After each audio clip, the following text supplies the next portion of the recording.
notre rencontre aujourd'hui, qui s'inscrit dans le cadre de la formation et de la formation continue pour les médecins généralistes. Ils ont été invités les médecins généralistes qui travaillent dans les EPSP, les CESA et surtout dans les structures pénitentiaires. Et évidemment, l'objectif de cette rencontre, c'est d'assurer une formation continue et de les informer de l'actualité dans la prise en charge des patients présentant des troubles mentaux, mais aussi des troubles liés à l'usage de substances, ce qu'on appelle les addicts.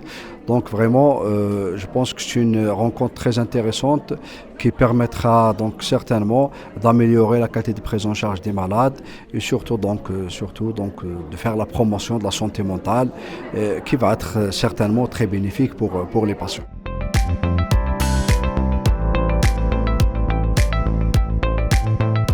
Le centre est un centre précurseur dans la prise en charge des addictions, déjà érigé en 1996 et qui dispose d'une capacité d'hospitalisation de 50 lits qui dessert pratiquement toutes les wilayas du pays, d'une consultation quotidienne sur les jours ouvrables et d'un hôpital de jour qui intègre les patients qui sont sous traitement de substitution aux opiacés. Alors notre activité elle s'articule sur la notion de la consultation qui est ouvrable et sans rendez-vous pour tous les patients tous les wilayas du pays qui viennent.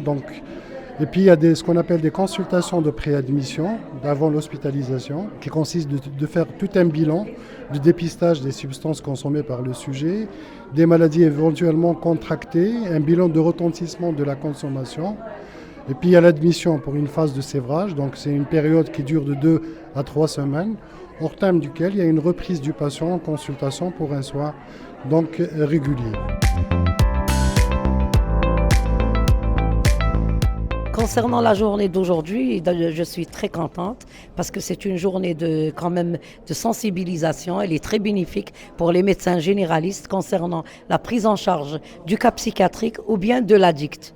C'est-à-dire comme ça, parce que le médecin généraliste, c'est le premier à accueillir les patients. Et concernant l'addict, c'est très important car la pathologie d'addiction, elle est très répandue en Algérie. Ça fait plaisir que les médecins généralistes, puisqu'ils sont les premiers au niveau de la barrière, de la famille santé, c'est eux qui doivent recevoir l'addict et mieux le comprendre. Et il y aura une meilleure prise en charge, je l'espère de tout cœur.